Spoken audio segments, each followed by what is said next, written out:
Malar's kitchen பார்க்குறவங்க அனைவருக்கும் என்னுடைய அன்பான வணக்கம்.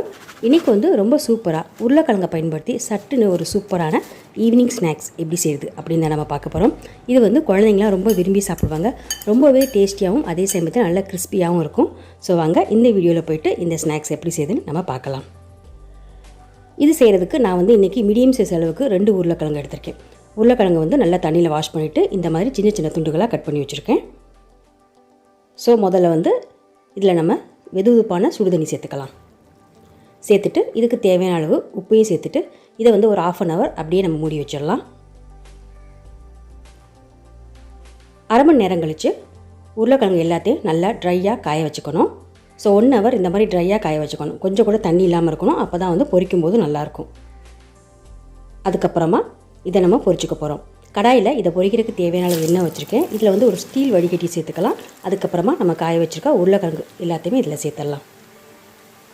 மிதமான தீயிலே வச்சு நல்லா கிறிஸ்பியாக பொன்னிறமாக வர வரைக்கும் இதை நம்ம பொரிச்சுக்கலாம்.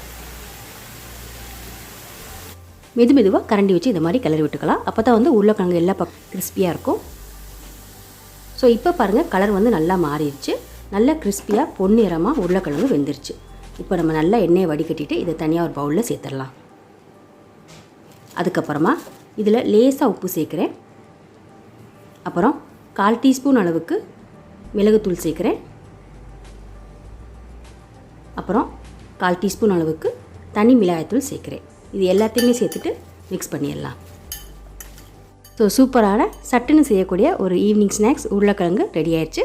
நீங்களும் இதை வீட்டில் ட்ரை பண்ணி பாருங்கள். எப்படி இருந்துச்சுன்னு கமெண்ட்ஸை சொல்லுங்கள். வீடியோ பிடிச்சிருந்துச்சுன்னா லைக் பண்ணுங்கள், ஷேர் பண்ணுங்கள். அப்புறம் இது வரைக்கும் நீங்கள் மலர்ஸ் கிச்சனுக்கு சப்ஸ்கிரைப் பண்ணலன்னா மறந்துடாமல் சப்ஸ்கிரைப் பண்ணிடுங்க.